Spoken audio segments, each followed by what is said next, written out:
예, 오늘 우리 그리스도인의 감정 관리, 우리 시리즈 설교, 우리 마지막 시간인데, 10번째 우리 시간인데, 오늘은 내키지 않는데도 순종해야 하는가?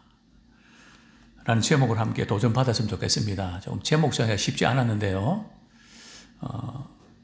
우리의 감정과는 다르게 성경에서 우리에게 순종하러 갈 때 그걸 어떻게 받아들여야 되나? 이해가 되지 않는, 그런데도 순종을 해야 되나? 또 원수를 사랑하는 문제도 그렇고, 미워 죽겠는데 그래도 사랑해야 되나? 미운데 사랑하는 것은 그건 위선 아닌가? 또 성경에 보면 참 슬픈데 기뻐하라 그러고, 또 어떤 이렇게 사랑하는 분이 떠나갔는데 울고 있으니까 왜 우냐고 천국 갔는데 그 말이 틀린 건 아닌데, 우리가 지금 전혀 우리가 감정을 헤아리지 못하는, 그래서 우리는 자꾸 이제 정답을 이렇게 주려고 하다 보니까 마음을 헤아리지 못하고 마음을 오히려 닫게 만드는, 우리 예수님 그렇게 안 하셨거든요. 그래서 이런 조금 우리가 감정 관리를 저도 그렇고 참 못한다. 근데 요즘 이제 그 영업 사원들 제가 이렇게 보면 말이죠. 간혹 이제 이렇게 고객이 실수를 하고 이렇게 하잖아요. 그런데 그 반응을 보면 말이죠. 그게 아마 교육을 받아 그런 것 같아요. 고객이 민망하지 않도록 그럴 수 있는 거죠. 그렇게 생각할 수도 있는 거죠. 이러면서 말이죠. 제가 이제 그런 거 굉장히 이제 우리 그 영업하는 분들이 한마디 툭툭 던지는 거를 제가 세심하게 듣거든요. 이거 봐라. 어떻게 이런 정도까지 고객의 마음을 헤아리면서 이야기할 수 있을까? 여러 가지 많은 것들을 제가 이렇게 도전을 받는데요. 오늘 이제 그런 부분 함께 좀 나누면 좋겠습니다. 제가, 본문 두 가지를 이렇게 선택을 했는데요.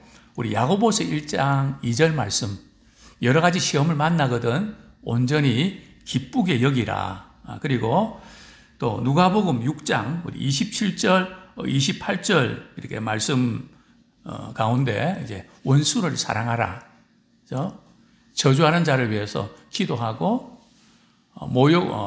저주하는 자를 축복하고 모욕하는 자를 위해서 기도하라. 이게 감정적으로 가능한 걸까요? 도대체 지금 어떻게 하라는 의미일까요? 그 부분을 조금 다루면 좋겠습니다. 정말 성경 본문에는 정말 그렇게 하고 싶지 않는데 그렇게 하라고 말씀하니까 두 가지 말이 나타나는 것 같아요. 나는 그래도 안 한다. 막 그냥 반발심이 생겨갖고 말이죠. 이렇게 그래도 안 하는 쪽으로 하는 분이 있는 것 같고, 또 어떤 분들은 그런 마음이 들 때까지, 사랑하는 마음이 들 때까지, 용서하고 싶은 마음이 생길 때까지 나는 기다린다. 그런 마음을 주시면 제가 하고 안 주시면 안 한다. 이런 쪽으로 가는 수가 있는데요. 마음에도 없는 행동하는 거 괜찮은가요? 그죠? 마음으로 사랑하고, 그죠? 또 용서하는 마음으로 하면 얼마나 좋을까요? 그죠? 근데 문제는 그게 안 될 때는 어떻게 해야 되는 걸까요? 지금도 이제 우리 장모님 제가 연애할 때 간혹 이제 집에 가면 이렇게 예배를 드리자 그랬거든요. 근데 예배를 제가 드리고 싶은 마음이 없으면 저는 안 드렸거든요. 드리고 싶은 마음이 없어도 드려야 되잖아요. 지나가 보니까 참, 이제 그런 신앙생활 하는 분이 있단 말이죠. 마음에 이렇게 원해야 하지, 내가 원치 않는데 자꾸 하라 하지 말라고. 그죠? 근데 우리는 어떻습니까? 밥 먹을 때 말이죠. 꼭 먹고 싶어서 먹나요? 먹기 싫을 때는 없나요? 근데 왜 먹죠? 건강을 위해서 먹는 거죠. 예? 근데 우리는 자꾸 이렇게 다른 부분은 그렇게 하면서도 신앙적인 부분도 내 마음이 뭐 이렇게 좋고 싫고 뭐 그래서 말이죠. 거기에 자꾸 이렇게 흔들리는 경향을 보게 되는데 어쨌든 우리가 이렇게 신앙생활 할 때도 또 말씀에 순종할 때도 이런 부분들이 여전히 또 이렇게 영향을 미치는 것 같습니다. 성경은 우리 감정과는 정반대의 요구를 하시는 경우들이 종종 있습니다. 도저히 이해가 안 되는 그런 경우에 어떻게 받아들일까? 참 이렇게 우리 당황하게 되는데 오늘 이 부분들 이렇게 한 성경 본문 우리 두 가지 이렇게 통해서 한번 도전 받았으면 정말 좋겠습니다. 오늘 먼저 우리 야고보서 1장 2절 한번 보겠습니다. 야고보서 1장 2절 말씀 1장 2절 3절 같이 읽겠습니다. 시작. 내 형제들아 너희가 여러 가지 시험을 당하거든 온전히 기쁘게 여기라. 이는 너희 믿음의 시련이 인내를 만들어내는 줄 너희가 알미라. 우리가 여러 가지 시험을 우리가 당하거든. 그죠? 그래서 여러 가지 이렇게 시험이 이렇게 많이 나오는데 여기 9절부터 보면 낮은 형제 또 보환자 여기 보면 경제적인 문제 때문에 말이죠. 때로는 시험에 들 수 있죠. 다양한 그런 시험의 케이스들이 지금 뒤에 나오는데요.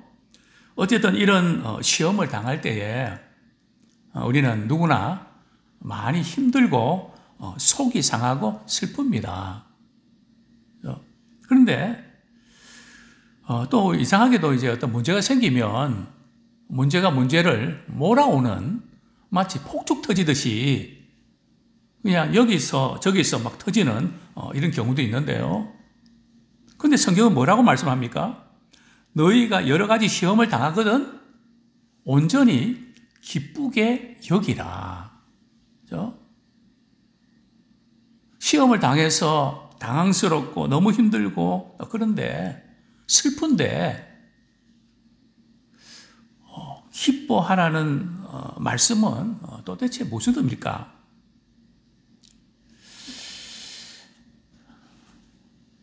우리가 이것을 이렇게 세상 사람들에게 말이죠.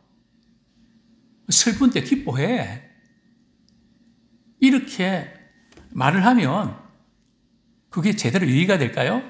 아마 이렇게 말 안 하고 이럴 겁니다. 그죠? 돌았나?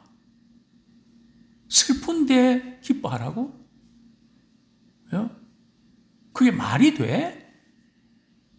좀 우리의 정신적인 멘탈리티가 좀 이상한 거 아니야? 당연히 그렇게 말하죠. 그죠? 슬픈 게 기쁜 걸까요? 슬픈 것은 슬픈 겁니다. 또 기쁜 것은 기쁜 거고요. 슬픈 감정을 그 자체를 말이죠. 기쁜 감정으로 바꾸라. 그 뜻은 아니죠. 물론 좀 이렇게 함께 엮여져 있는 것이 없는 건 아니지만 이전에 내가 여러 번 말씀드린 적이 있습니다. 어리지만은 저희 역삼동에 있을 때 제 빗소로 타이핑도 치고 이제 이렇게 여러 가지 자료 정리도 해주고 하는 그런 자매의 아버님이 돌아가셔서 얼마나 울었는지 눈이 둥둥 부으셨습니다. 여러 가지 좀 마음 아픈 일들이 또 있고 이래서 더 슬펐던 모양입니다. 근데 제가 이제 이렇게 장례식장에 이렇게 갔을 때 기뻐서 말이죠. 이제 웃는. 그죠? 저는 그걸 보면서 그렇다. 차원이 다른 거잖아요. 슬픈 것은 슬픈 거고 또 다른 차원에서 기뻐할 수 있는 그것을 이렇게 나타낸 거죠. 저는 그때 이 말씀이 생각이 났습니다. 여러 가지 시험을 만나거든 기쁘게 여기라. 이게 지금 슬픔 그 자체를 기쁨으로 바꾸라. 그것은 아닙니다. 왜냐하면 우리 예수님께서 말이죠. 나사로가 죽었다는 소식을 듣고 이제 장례식장에 가신 거죠. 그때 마리아와 마르다가 말이죠. 예수님을 보는 순간 막 울었습니다. 그 예수님은 이 지금 나사로의 죽음이 무슨 의미인지 목적도 알고 앞으로 어떻게 될 것도 아셨습니다. 그죠? 우리 같으면 슬퍼하지 마. 기뻐해. 잘 될 거야. 뭐 이렇게 이야기했을 것 같은데 예수님은 이 경우에 어떻게 하셨을까요? 요한복음 11장 19절.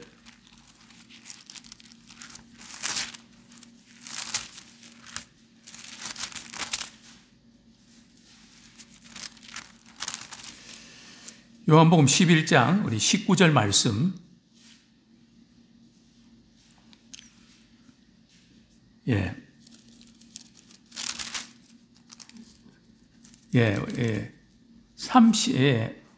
우리 33절 보겠습니다. 33절부터 35절까지 우리 같이 읽겠습니다. 시작. 예수께서 그가 우는 것과 또 함께 온 유대인들이 우는 것을 보시고 심령에 비통히 여기시고 불쌍히 여기사 이르시되 그를 어디 두었느냐 이르되 주여 와서 보옵소서 하니 예수께서 눈물을 흘리시더라. 물론 이때 지금 예수님의 눈물은 지금 다른 사람들 흘리는 눈물하고는 조금 사연이 다르고 이유가 다릅니다. 그죠? 근데 예수님도 이 지금 죽음이 이렇게 찾아왔던 그것이 바로 죄 문제 때문에 죄의 결과로 죽음이 찾아왔잖아요. 그죠? 그 근본적인 죄에 대해서 또 이렇게 슬퍼하는 그 모든 종합적인 그런 부분에서 예수님도 우셨던, 또 겟세마네 동산에서 십자가 사건을 앞두고 기도하실 때 나는 마음이 슬프다, 심히 고민해서 죽을 지경이다, 그렇게 말씀하지 않으셨습니까? 그렇기 때문에 우리가 이런 슬픔 자체가 문제가 있는 거 아니라고 말씀을 여러 번 드렸습니다. 우리가 이런 어떤 차원에서 우리가 슬픔을 당한 자들 이렇게 바라볼 때 우리는 답을 줄 것이 아니라, 해결책을 줄 것이 아니라 일단은 같이 아파하고 울어주는, 같이 있어주는, 그것이 먼저지. 그것을 제껴놓고 우리는 자꾸 답을 주는데 해결하려고 자꾸 하려거든요. 그런데 우리는 해결사가 아니고, 제가 늘 말씀드리지만 해결사는 하나님이 해결하시고 우리 주님이 해결하시고 우리는 그저 돌아보고 관심 가져주고 함께 있어주고, 우리는 돌봐드리고 뭐 그런 거죠. 근데 우리가 자꾸 해결하려고 하다 보니까 욕심도 생기고 좌절도 오는 거거든요. 그래서 할 수 없는 거는 우리가 정해놓고 내가 할 수 있는 거, 이거 할 수 있겠다, 그거 하면 되는 거죠. 자꾸 우리가 책임지려고 그러거든요. 우리는 책임질 수 있는 우리 위치에 있지 않습니다. 어쨌든 우리가 이런 부분에서 지혜가 필요한데요. 자, 그렇다면 오늘 본문에서 야고보서에서 너희가 여러 가지 시험을 만나거든 온전히 기쁘게 여기라, 이 말씀은 무슨 의미일까요? 기쁜 감정으로 바꾸라는 뜻은 아니거든요. 그럼 도대체 이 의미는 뭘까요? 우리가 시험 당할 때에 그 순간은 마음이 상하고 슬플 수가 있습니다. 당연하죠. 그러나 그것이 잠시 동안 머물 수 있지만 그저 오랫동안 계속 품고 거기에 휘둘리면 안 된다는 거죠. 우리 베드로전서 1장 6절 말씀 한번 보겠습니다. 성경은 결코 우리 감정의 흐름을 무시하지 않습니다. 단 한 번도 우리가 느끼고 고민하고 갈등하는 그 부분들을 다 말씀하고 계시거든요. 베드로전서 1장 6절 말씀 같이 읽겠습니다. 시작. 그러므로 너희가 이제 여러 가지 시험으로 말미암아 잠깐 근심하게 되지 않을 수 없으나 오히려 크게 기뻐하는도다. 그죠? 시험 당할 때 슬프고 말이죠. 잠시 근심하지 않을 수 없다는 거죠. 그죠? 그런데 오늘 여기도 보면 오히려 크게 기뻐한대요. 그 시험 당하는 그 자체 때문에 크게 기뻐하는 걸까요? 우리 베드로 전서 1장 제가 이렇게 찾아서 다시 한번 그 뒷부분을 잠깐 보겠습니다. 왜 크게 기뻐할 수 있는 것이죠? 우리 7절, 8절 같이 한번 읽겠습니다. 시작. 너희 믿음의 확실함은 불로 연단하여도 없어질 금보다 더 귀하여 예수 그리스도께서 나타나실 때에 칭찬과 영광과 존귀를 얻게 할 것이니라. 예수를 너희가 보지 못하였으나 사랑하는도다. 이제도 보지 못하나 믿고 말할 수 없는 영광스러운 즐거움으로 기뻐하니. 그러니까 여러 가지 시험 자체는 슬프고 아프지만 그런 이 슬픔과 아픔을 통해서 시련을 잘 견뎌서 금보다 귀한 믿음의 자리에 나가기 때문에 그 슬픔과 이 고통 또 그런 것을 시험을 통해서 잘 이렇게 통과한 후에 그것을 통해서 얻는 유익 때문에 기쁘게 여기는 것입니다. 이 기쁘게 여긴다는 것은 감정으로 말이죠. 안 되는데 여기는 게 아니고요. 기쁘게 여기는 것은 우리가 그렇게 생각하는 겁니다. 그래서 저는 그런 표현을 많이 씁니다. 감정에 문제가 있을 때는 감정으로 이렇게 풀려고 하면 해결이 없다. 그때는 생각이 된다. 우리 전도서도 그렇게 말씀하고 있지 않습니까? 그죠? 너희들이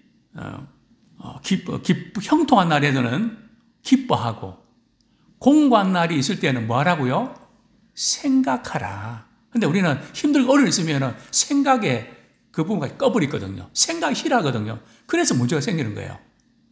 주님의 전에 나와서 말씀을 듣고 기도하면서 주님 이걸 통해서 제가 뭘 깨달아야 되겠습니까? 어떻게 이렇게 내 삶의 코스를 바로잡아야 되겠습니까? 이렇게 깊이 생각하는 가운데 하나님이 주신 지혜 가운데 그 문제를 풀 수 있다는 거죠. 그렇지 않고 막 어쩔 줄 모르고 그냥 죽었다, 그냥 이제는 끝났다, 뭐 그냥 이러면서 막 여러 가지 슬퍼하고 이렇게 하다 휘둘리다 보면은 막 그냥 너무너무 힘들어지죠. 그죠? 지금 야고보서도 마찬가지입니다. 야고보서 1장 우리 3절 4절 다시 한번 읽겠습니다. 야고보서 1장 3절 4절 시작. 이는 너희 믿음의 시련이 인내를 만들어내는 줄 너희가 알미라. 인내를 온전히 이루라. 이는 너희로 온전하고 구비하여 조금도 부족함이 없게 하려 함이라. 그죠? 시험을 당할 때에 우리는 그 부분을 견디기 위해서 인내가 필요하잖아요. 그래서 그 인내를 잘 이렇게 인내 과정을 통과하면 온전하고 조금 더 부족함이 없는 것을 갖추는 기회가 된다는 거죠. 그렇기 때문에 그것을 알기 때문에 때로는 시험이 찾아와서 너무 힘들지만 기쁘게 여기게 된다는 거죠. 그렇습니다. 물론 우리는 시험이 한참 진행 중일 때는 우리가 그렇게 여긴다고 하지만 힘듭니다. 그렇죠? 우리가 이 사실을 알지만은 시험 당하는 그 과정 속에는 너무너무 힘들죠. 성경이 이렇게 말씀합니다. 히브리서 12장 11절. 히브리서 12장 11절.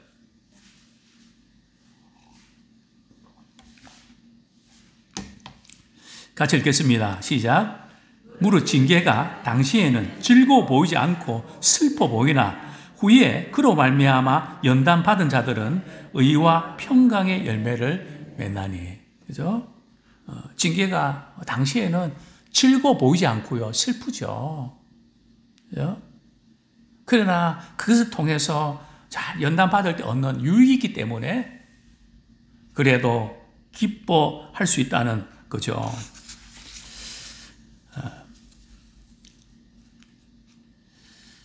그렇습니다. 이제 두 번째로 원수가 미운데 사랑해야 됩니까? 우리 누가복음 6장 27절, 28절 본문도 다시 돌아갑니다. 27절, 28절 제가 읽어드리겠습니다. 그러나 너희 듣는 자들에게 내가 이르노니 너희 원수를 사랑하며 너희를 미워하는 자를 선대하며 너희를 저주하는 자를 위하여 축복하며 너희를 모욕하는 자를 위하여 기도하라. 이 말씀 우리가 그렇게 예수님 말씀하셨으니까 우리가 그렇게 순종해야 되는 맞는데 과연 그렇게 할 수 있을까? 그죠? 참 의구심이 많이 드는 본문 아닙니까? 그죠? 어떻게 원수 같은 사람을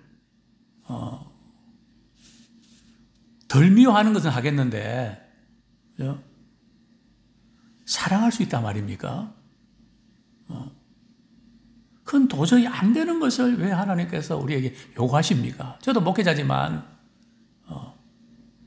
이게 가능합니까? 이렇게 마음속에 이렇게 또 그런 의문을 갖게 됩니다. 또 성경은 말씀합니다. 너희를 미워하는 자를 말이죠. 어떻게 하라고요? 피하고 싶은데. 안 만나고 싶은데. 미워하는 자한테 선대하는 건 잘해줘라는 거잖아요. 아니, 미워하는데 잘하고 싶은 마음이 생깁니까? 근데 잘해주래요. 또 성경은 말씀합니다. 너희를 저주하는 자를 위해서 말이야, 막 악담을 퍼붓고 인격적으로 모독하고 막 그런 정말 이렇게 너무 큰 상처가 되는 그 사람을 위해서 말이죠. 저주하는 위해서 뭐 하라고요? 축복을 해라. 우리 인간적인 감정으로는 정말 이렇게 받아들일 수가 없죠. 또 성경은 말씀합니다. 모욕하는 자를 위해서 뭐 하라고요? 막 그냥 막 해대라 그렇게. 예? 막 그러고 싶은데 그 사람들을 위해서 기도하래요. 왜요? 기도가 나옵니까?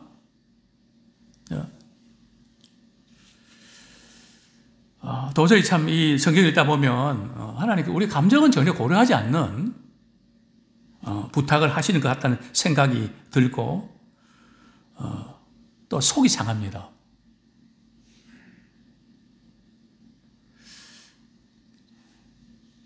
그런데 성경은 그렇게 말씀하라고 하셨으니까 해야 되잖아요. 저도 이제 가만히 이렇게 제가 싫으면 안 했거든요. 또 이해가 안 되면 안 했습니다. 근데 가만히 이렇게 살아가다 보니까 그게 참 어리석다는 것을 발견하게 됐습니다. 그래서 이제 무조건 우리 하나님께서 그렇게 하실 때는 이유가 있는 거야. 내가 이해 못해도. 그리고 그렇게 말씀하신 것은 그 사람을 위해서 그런 게 아니고 나를 위해서 그렇게 하신 거라고. 그러니까 한번 해보자. 그래서 간혹 이제 이렇게 목회하면서 좀 마음을 굉장히 좀 힘들게 하는 분도 있을 수 있잖아요. 그런 분 오히려 제가 더 반갑게 막 인사하고 막 이러거든요. 초기에는 행동은 그렇게 했는데 말이죠. 제 방에 가만히 들어와서 이렇게 있으니까 설거운 생각이 자꾸 드는 거예요. 그래 펑펑 울었습니다. 속상해갖고 하나님 왜 저만 이래야 돼요? 순종해놓고도 서럽더라고요. 그 느낌 아시겠습니까? 네?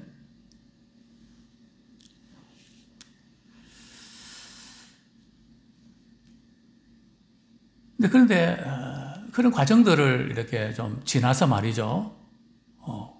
내 좁은 머리로, 내 좁은 생각으로 내가 이해하면 뭔가 한다는 건 참 그건 시간 낭비하고 어리석은 사람이다. 인간을 창조하신 하나님이 이렇게 매뉴얼을 성경을 주셨는데 그분이 시키는 대로 하는 것이 지혜로운 삶이다. 그러면서 아까 던졌던 질문, 그래 실컷 미워하고 보복하고 막 욕 퍼붓고 그래 해봐. 뭐가 좋은데. 뭐 저게 답이 나오더라고요. 하나님 그렇게 하면 속이 좀 시원하잖아요. 그 좀 시원을 하겠지. 근데 그게 과연 좋은 걸까? 내가 너를 보호하기 위한 조치라고.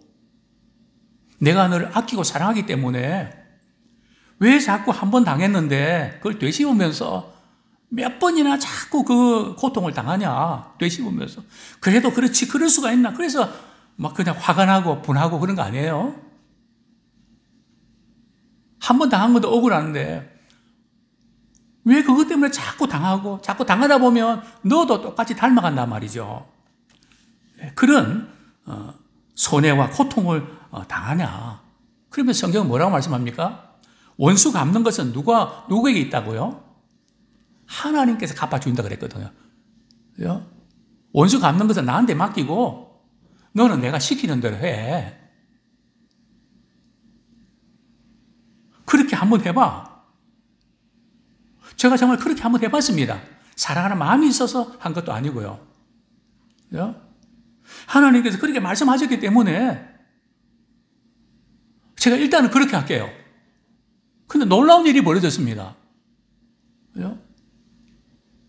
미워하는 자를, 모욕하는 자를 기도하고요. 축복하고, 저주하는 자를 축복하고, 또 사랑하니까 그 사랑에서 매였던 말이죠. 결박이 풀리는 겁니다. 더 이상 그것 때문에 내가 괴로워하고 힘들어할 필요가 없는 겁니다. 자유함을 얻게 됐습니다. 그리고 주님의 십자가 사건이 더 깊이 와닿고 또 깊이 체험하게 됩니다. 주님이 그래서 십자가 지시면서 아버지여 저들이 하는 것을 알지 못합니다. 저희의 죄를 사해 주십시오. 못을 받고 말이요 사람이 좀 여유가 있을 때는 모르는데 한참 예민하고 말이죠. 고통스럽고 누가 무슨 말 해도 말이 날카롭게 이렇게 곤두서는 그 현장이 바로 십자가 위 아닙니까?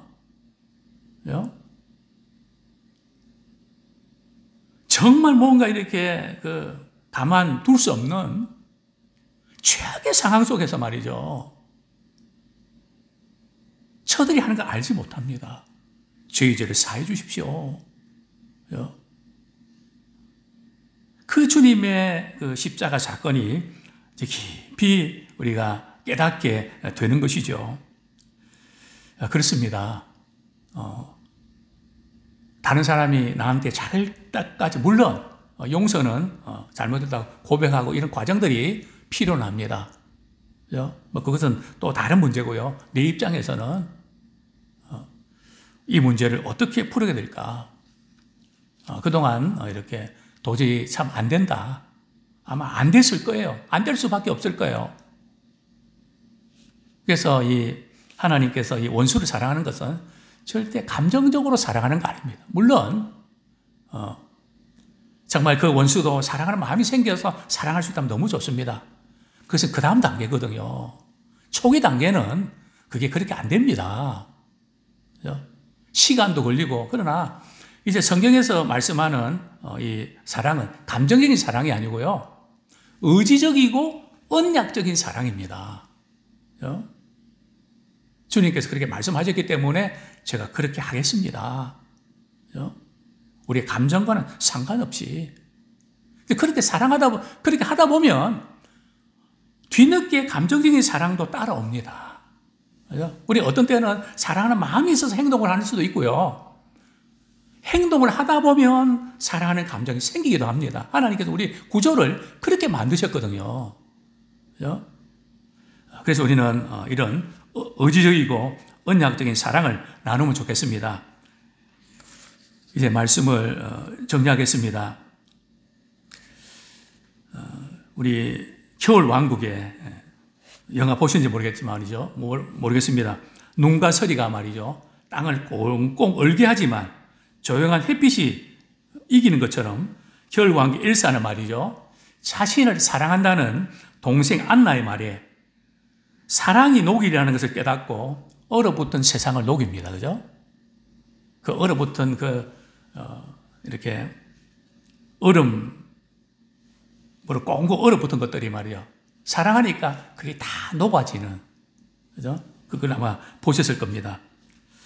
사람이 원수를 감정적으로 사랑한다는 것은 불가능합니다. 또 분명한 것은 상대가 저주한다고 같이 저주하면 지는 것입니다. 같이 미워하고 악으로 대하면 둘 다 망합니다. 잘하고 망하는 수도 있다는 거죠.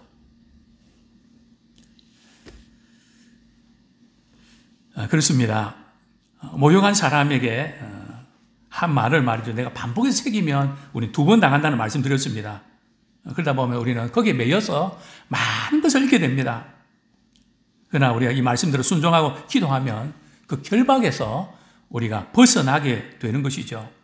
얼마나 많은 사람들이 남들이 나에게 내뱉은 독설에 찔려서 고통을 당합니다.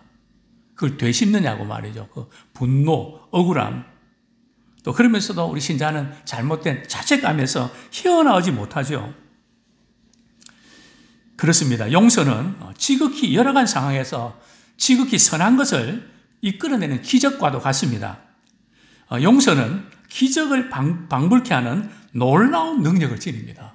그죠? 이제도 제가 여러 번 그런 말씀을 드렸습니다. 우리는 어떤 면에서는 바보가 되어야 됩니다.